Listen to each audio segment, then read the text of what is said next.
Қайырлы күн, құрметті оқырмандар. Бүгін сіздермен бірге осындай өте үйленмелі, әдемі, дәмді болып шығатын маковый пирог жасайтын боламыз. Ең алдымен менің YouTube каналыма тіркеліп, лайк басып, комментарий жазып, қоңырауша белгісін басып кетіңіздер. Ең алдымен біз керекті заттарымызды дайындап аламыз. Жұмыртқаның ағы мен сарысын осылай бірінен бірін ажыратып бөліп аламыз.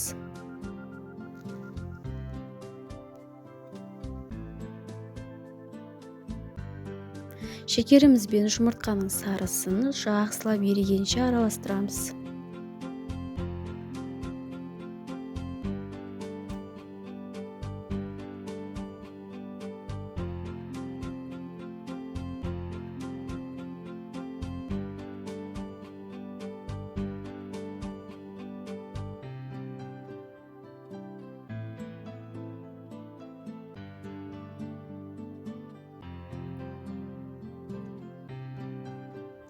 Келесі кезекте бізге маргаринімізді осылай ертіп аламыз және аз-аздан салып араластырамыз.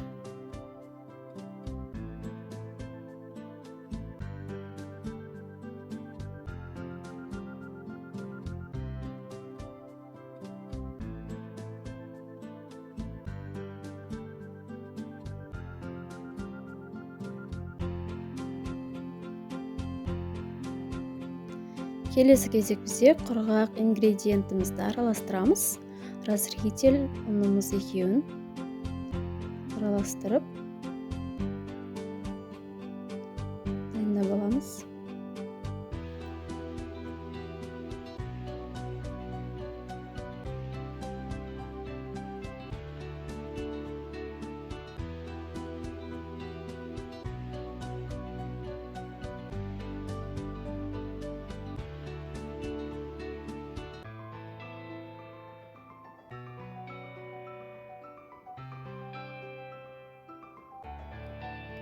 Макты да сразу салып жіберіңіздер.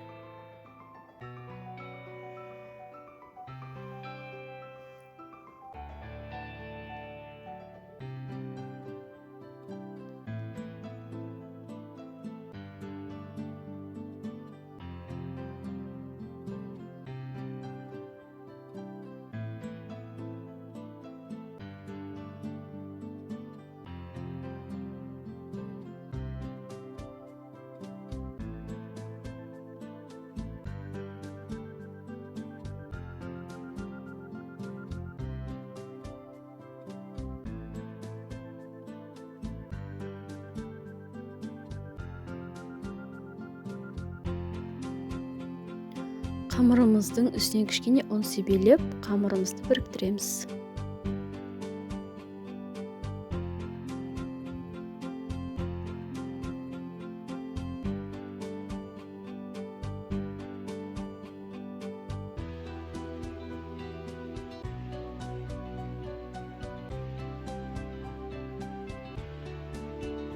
Артығын салудың қажеті жоқ. Міне жұмсақ көріп тұрғандарыңызда әдемі қамырымыз дайын болды.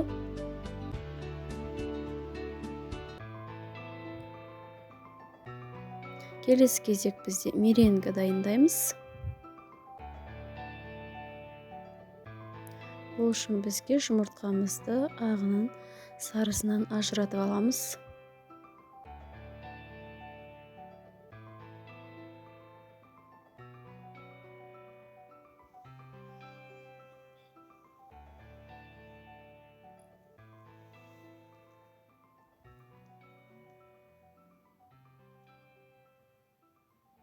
Жұмыртқамыздың ағына шекерімізді аз-аздан сала отырып, осылай әппақ масса болғанша араластырамыз.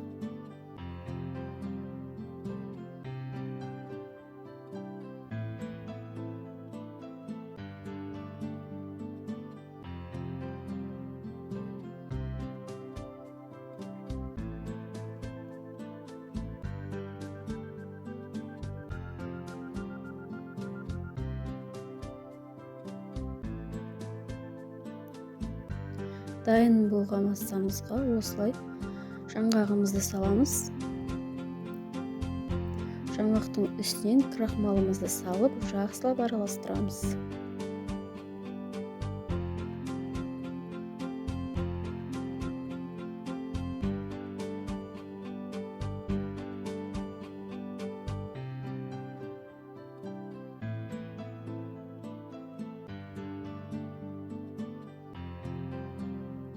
Видеода көріп тұрғандарыңыздай асты үстіне араластырыңыздар. Келесі кезек бізде осы табамызға қамырымызды жайып аламыз. Ең алдымен печкамызды қыздырып қоямыз. Міне қамырымыз жұмсақ, бір тегіс әрі оңай жайылады.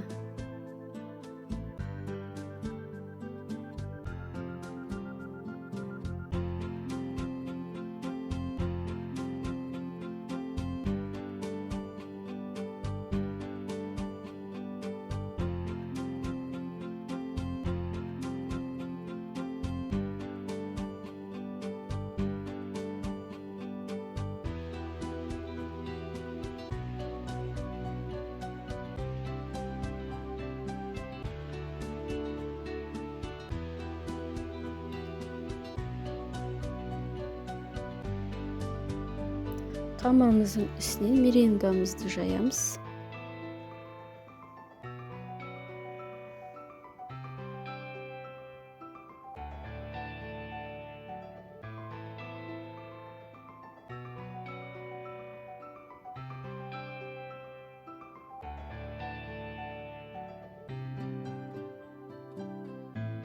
Бір тегіс біркелкі етіп жайып алдық.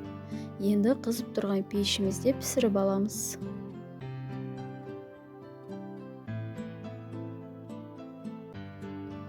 Міне көріп тұрғандарыңыздай дайын болды, әдемі болып шықты. Келесі кезек бұны суытуға қалдырамыз. Пирогымыз толықтай суып болған соң кремін дайындаймыз. Ол үшін ең алдымен творожный сыр мен сахарный пудраны жақсылап араластырып аламыз. Іртігі жайылғанша араластырып алыңыздар.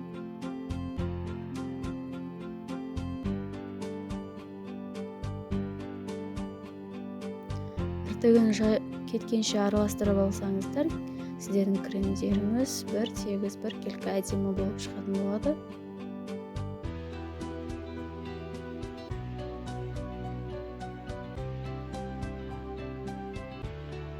Сливкидің кез келген түрін қолдансаңыздар болады.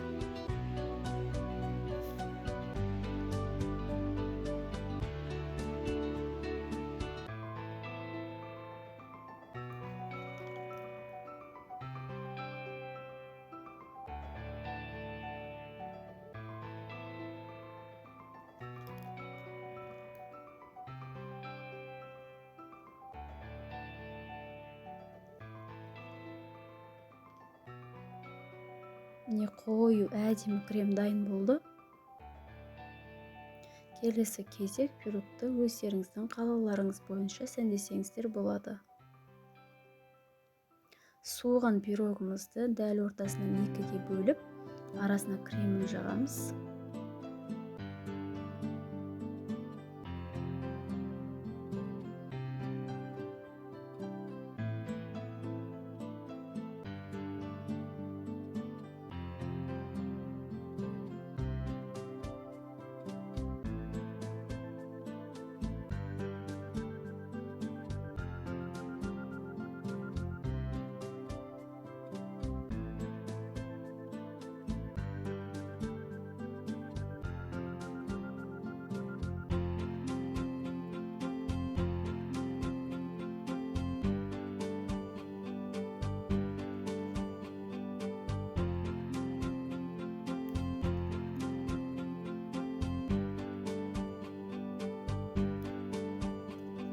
Пирогымыз дайын. Келесі өздеріңіздің қалауларыңыз бойынша бөліктерге бөлсеңіз болады. Мен үлкен бөліктерге бөлгенмін бұл жерде.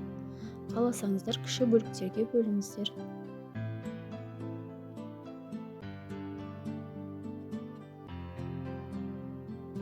Пирогыңыздың бетін қалауыңыз бойынша сәндесеңіз болады.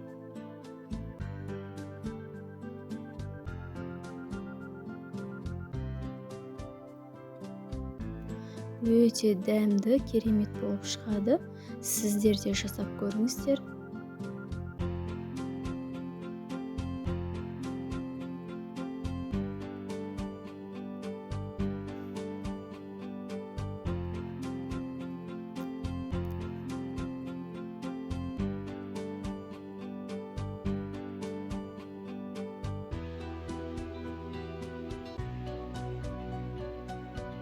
Міне біздің өте жұмсақ әрі дәмді маковый пирогымыз дайын болды. Ас болсын.